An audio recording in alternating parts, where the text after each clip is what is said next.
तो टीचिंग में हम पढ़ाते हैं, एग्जैक्टली समझाते हैं और लर्निंग में करवाते हैं। एग्जैक्टली और टीचर चुपचाप खड़ा है और बच्चा कर रहा है ना।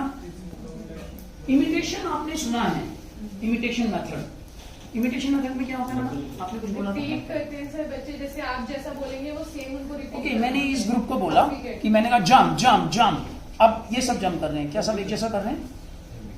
लर्निंग की अलग अलग परसेप्शंस हैं, हर व्यक्ति का लर्निंग लेवल अलग अलग है। वो उस तरीके से चीजों को, कॉन्सेप्ट जो भी बताया जा रहा है उसको परसीव करता है, लेता है, उसके अनुसार करता है।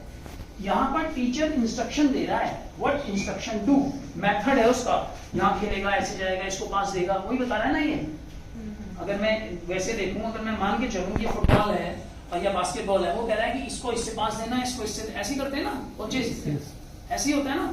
ये इंस्ट्रक्शन दे रहा है, ये कर नहीं रहे हैं, वो केवल यहाँ पे जा रहा है, ऑब्जर्वेशन है कि ऐसे होता है, लेकिन यहाँ पे वो क्या कर रहा है, करवा रहा है। ये खड़ा है एंड दे आर डूइंग। यहाँ पे है what instruction ask their student to do. यहाँ पे लर्निंग हो रही है, यहाँ पे लर्निंग नहीं है, यहाँ पे लर्निंग नहीं है, यहाँ पे केवल इंस्ट्रक्शन दी जा रही है मेथड के द्वारा, लेकिन यहाँ पे लर्निंग हो रही है। ये ऑब्जर्वेशन है कि जैसे बताया गया था वैसा हो रहा है या नहीं। ये टीचर की ऑब्जर्वेशन है कि मैंने जो इंस्ट्रक्शन दी थी वो उस प्रकार से फॉलो हो रही है कि नहीं हो रही है। यहाँ पर क्या है, ये लर्निंग असेसमेंट टूल्स हैं कि इनके द्वारा एनालाइज किया जाता है कि किस प्रकार से ये चीजें कहां पर क्या गलती हुई। अगर सचिन ने शॉट मारा, बार बार सहवाग आउट हो रहा था, है ना, आपने सुना होगा, मेरी उम्र के जो हैं, कि जब सहवाग परेशान हो गया, बार बार वो कैच आउट होता रहा, तो इसके थ्रू साइकोलॉजिस्ट के थ्रू बैठ के बात की गई कि प्रॉब्लम कहां पर है और उसको फिर बताया गया। तो ये पेडागोजी का पूरा पार्ट है, तो मेथड्स नहीं है, पेडागोजी है पूरा, शुरू से लेकर आखिरी तक उस बच्चे का विकास, खेल में, लर्निंग में, वो पेडागोजी है। पेडागोजी को हम बच्चे की लर्निंग के लिए कैसे यूज कर सकते हैं। दूसरे सब्जेक्टों में पेडागोजी बीएड में पढ़ाई जाती है। हमारा दुर्भाग्य है कि बीपीएड में या एमपीएड में पेडागोजी नहीं पढ़ाई जाती, ये हमारा दुर्भाग्य है। इसीलिए ये टॉपिक रखा गया है कि हम आप लोगों को एनरिच कर सकें, कि आपको भी पता हो कि पेडागोजी क्या होती है। ठीक है जी। एक छोटी सी एक्टिविटी है जिसको हम प्राइमरी के लिए यूटिलाइज करते हैं कई बार। अब एक आपको डिजाइन करनी है अल्फाबेट, सपोज एग्जांपल के लिए, जैसे हमें बताइए मिशन बुनियाद बहुत बड़ी प्रॉब्लम है जो आजकल हम फेस भी कर रहे हैं, और उसकी वजह से हमारे जो बच्चों की एक्टिविटी में काफी कम हो गई है।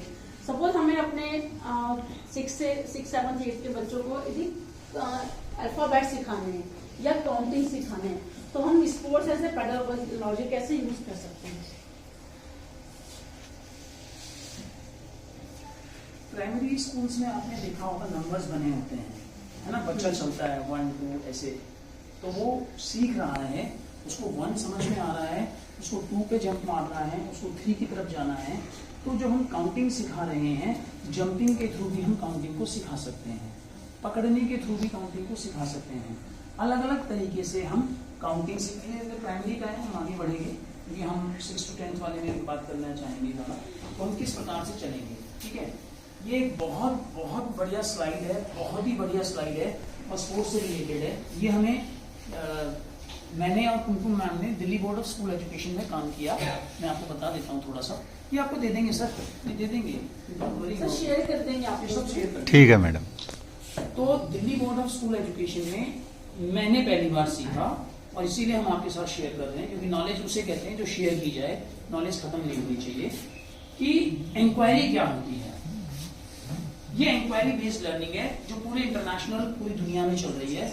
इंटरनेशनल बैकलॉरिएट्स अगर आपने सुना हो तो बोर्ड है, जैसे सीबीएसई बोर्ड है, आईसीएसई बोर्ड है ना, तो ऐसे ही एक बोर्ड है जिसका नाम है आईबी बोर्ड, वो पूरी दुनिया में चल रहा है, इंडिया में भी है, दिल्ली में भी है, दिल्ली में उसका कोई स्कूल नहीं है, गुड़गांव में और नोएडा में है। वो जितने भी बच्चों को पढ़ाई करवाते हैं वो इंक्वायरी बेस से कराते हैं, कि बच्चों को एक क्वेश्चन डाला और बच्चा खुद खोज रहा है, बच्चों को कोई टॉपिक दिया और बच्चा फैसिलिटेट करता है, टीचर बताता है, लेकिन बच्चा उन चीजों को खुद खोजता है। तो यहाँ पे आप देखिए इन चारों पिक्चर्स का, ये स्ट्रक्चर्ड इंक्वायरी है, टीचर यहाँ पर है, ये कंट्रोल्ड इंक्वायरी है, ये गाइडेड इंक्वायरी है और ये फ्री इंक्वायरी है। इंक्वायरी के प्रकार हैं कि बच्चों के साथ हम जब बात कर रहे हैं, जब उनके साथ हम किसी टॉपिक को चर्चा कर रहे हैं, सिखा रहे हैं, तो इन चारों इंक्वायरी में बच्चा कैसे सीखता है। तो आप 2 मिनट का टाइम आप पढ़िए और इसके बारे में आप बताएंगे, हम नहीं बताएंगे। व्हाट इज स्ट्रक्चर्ड इंक्वायरी पढ़िए, व्हाट इज कंट्रोल्ड इंक्वायरी, कहां पर क्या हो रहा है, what is guided inquiry, what is free inquiry. You will be very happy, हमें बहुत खुशी होगी कि आप इसके बारे में चर्चा करें, क्योंकि ये स्पोर्ट्स से रिलेटेड है। गलत सही का कोई मुद्दा नहीं है, हमें बोलना है।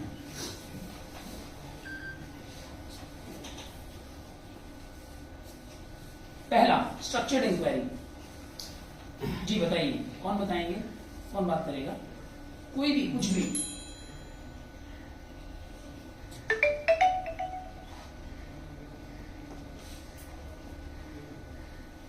सर इसमें टीचर गाइडेंस देते हैं। इसमें हाँ जी, ठीक है, एक ही गाइडेंस सभी बच्चों को मिलती है, Very वो nice. उसको वेरी नाइस। और कोई और भी बताएं। जी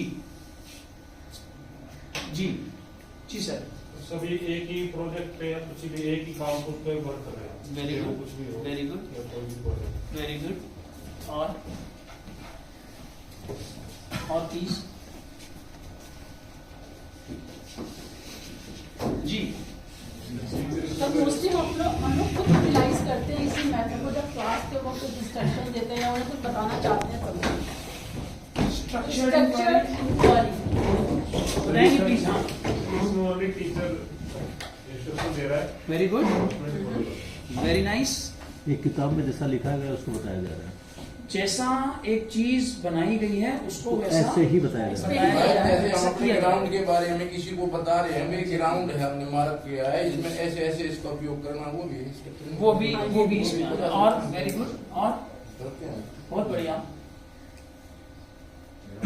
जी। पहले हम एक एक के बारे में बात करें, स्ट्रक्चर्ड इंक्वायरी, एक एक के बारे में बात करेंगे। सर एक स्ट्रक्चर बना दिया है, वेरी नाइस, उसी में सिखाया जा रहा है, उससे बाहर नहीं जाया जा रहा। Very nice. स्ट्रक्चर्ड यहाँ पे साफ साफ है, स्टूडेंट फॉलो, बस यहीं पे रुकना है। स्टूडेंट फॉलो कर रहा है किसको, किसने क्या बोला, क्या बोला, इसको ऐसे पकड़ना है, पांव को पानी में मारना है। सारे लोग एक ही इंस्ट्रक्शन को फॉलो कर रहे हैं, सारे लोग एक ही इंस्ट्रक्शन को फॉलो कर रहे हैं। इंक्वायरी यानी सीखना, जानना। बच्चा जान रहा है कि पांव को पानी में मारने से उस स्ट्रक्चर इंक्वायरी में क्या सीखता है। अब कोच खड़ा है, मैं कोच ही बोलूंगा, टीचर खड़ा है, उसने कहा स्ट्रक्चर इंक्वायरी करेंगे, सारे बच्चे आज ये करेंगे। स्ट्रक्चर इंक्वायरी हो गई। Next controlled inquiry.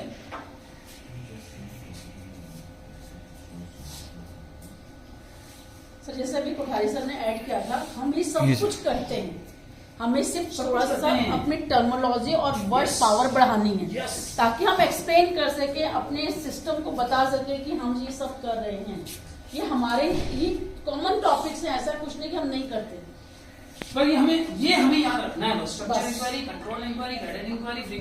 अगर आप ये 4 शब्द अपने स्कूल के किसी टीचर को बोल देंगे ना, मैं दावे के साथ कहता हूँ उसे नहीं पता है वो 4 बार आपसे पूछा जाएगा ये इंक्वायरी क्या होती है। ये हर सब्जेक्ट में है। टीचर जाता है, एक चीज को छोड़ता है और चुप हो जाता है, रिफ्लेक्शंस आने देता है। ये तो करते हैं हम, टीचर ये करते हैं ना सर। तो वो ये इंक्वायरी यही है, वो क्या स्ट्रक्चर्ड इंक्वायरी। मुझे पता है, मैंने ये इंस्ट्रक्शन दे दी, अब सीखने दो बच्चों को। कंट्रोल इंक्वायरी, इसमें जी कोई भी टॉपिक चुन लेगा और उससे रिलेटेड रिसोर्स बता देगा कि भी इनसे आपको इसके बारे में जानकारी लेनी है और उसके बारे में सीखना है। बहुत बढ़िया, बहुत सुंदर। और लड़कियां बोलना नहीं है क्या? हम रिव्यू करते हैं ना, कि लिटरेचर जैसे हमने पढ़ के भी आए हैं, तो बढ़िया। हम ढूंढते हैं ना कि चीजें कहाँ से निकालनी है, तो वही लिखा हुआ है। अरे नए बच्चों को तो और ज्यादा ये होना सर चाहिए। जी एक सर। उसी प्रकार है जिस टाइप हम किसी भी मार्शल आर्ट में किक की प्रैक्टिस कराते हैं। Very nice. एक उसको गार्ड उसको पकड़ा देते हैं, एग्जैक्टली। पैर गार्ड जैसे और से उसको बोलते हैं किक कर, किक कर। किक कर, किक कर, रिसोर्स दे दिया और अब ये कंट्रोल्ड है। या बॉक्सिंग में वो उससे जैसे हम ऊपर पंच नीचे के लिए नहीं जा रहा जाते है। हैं। उसका परफेक्शन करता है, अपने स्किल का परफेक्शन करता है ये। सर थोड़ा दो चीज चेंज है। हाइड्रेशन ऑफ स्किल पर थोड़ा ना, इसको बार बार करना वही कंट्रोल कर रहा है वो। ये कंट्रोल्ड है। आपने, मैं क्रिकेट का एग्जांपल, मैं क्रिकेट पसंद नहीं करता लेकिन देना पड़ता है क्योंकि क्रिकेट ज्यादा समझ में आता है। बार बार फॉरवर्ड डिफेंस के बारे में बात की, कंट्रोल इंक्वायरी है। उसको बोला कि ये कमजोर है, इसी के ऊपर काम करो, रिसोर्सेज उसे दे दिए हैं, वो लगातार लगा हुआ है, that is control inquiry. Game में सर इसमें एक चीज ऐड करती हूँ, देखो यहाँ पर उसने पकड़ रखा था हाँ। और वो सिर्फ पैरों को मूव कर रहा था, यहाँ पे उस पर बोर्ड आ गया है।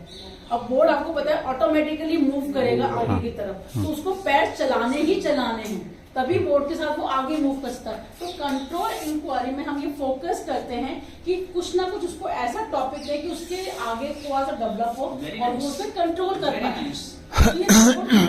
आगे बढ़ सेकेंड स्टेप पे आना कि ये प्रोसेस बढ़ रहा है, दिस इज पेडागॉजी। सोर्सेज हमने चेंज किया, हमने पाइप को छुड़वा के उसे जो है बोर्ड पकड़ा दिया, ठीक है, बोर्ड छुड़वा दिया, गाइडेड इंक्वायरी।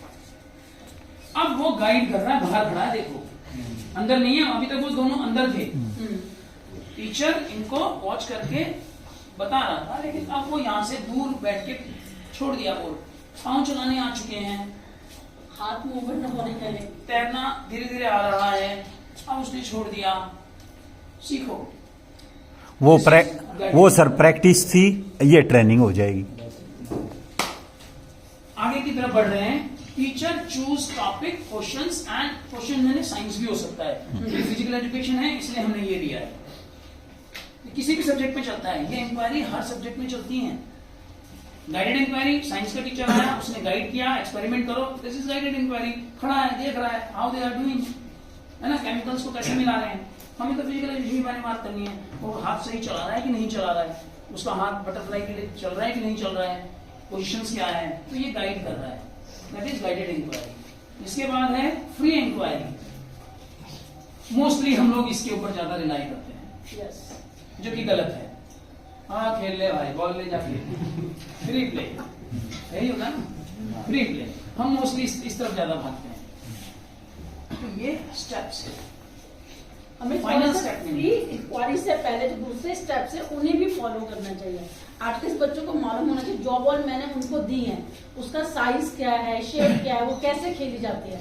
वरना हमारा बच्चा वॉलीबॉल को भी किक मार रहा होता है, फुटबॉल से वॉलीबॉल खेल रहा होता है, थ्रो बॉल खेल रहा होता है, तो हमें वो थोड़ा सा डेवलप करना है स्पेसिफिक। तो ये जो स्टेप्स है दैट्स सो। आपने बोला कि अभी तक हम फ्री इंक्वायरी को ही फॉलो करते आए हैं, ये वैसे दूसरा है, वो फ्री इंक्वायरी नहीं है, ये दूसरी चीज है। आपकी तो दूसरी बात हाँ। है कि हमने बच्चों को बोल देते हुए खेल लिया। Exactly. What is the reason behind this क्या कि हम बच्चों को बोल देते और खेल लो? सर, फ्री प्ले इसलिए होता है कि बच्चा, हम ऐसा क्यों करते हैं, उसका कुछ ना कुछ रीजन तो होगा। हम ऐसा क्यों करते हैं, वो आज तक करते आए हैं, क्यों करते आए हैं, उसके पीछे बातें जाएंगे सर। पहले हम इसके टॉपिक से भटक जाएंगे, उसके पीछे फिर स्कूल आएगा, प्रिंसिपल आएगा, रिसोर्सेज आएंगे, वो टॉपिक बढ़ जाएंगे, वो टॉपिक बढ़ेगा। इसमें हम छोटी सी ऐड कर सकते हैं। सपोज हमने जब वेरी फर्स्ट क्लास में जाते हैं और हम बच्चों को बोलते हैं बॉल ले लीजिए, तो हम आइडेंटिफाई करना चाहते हैं कि बच्चे का इंटरेस्ट किधर है। हम बाकी फैक्टर्स को भी फोकस नहीं करेंगे।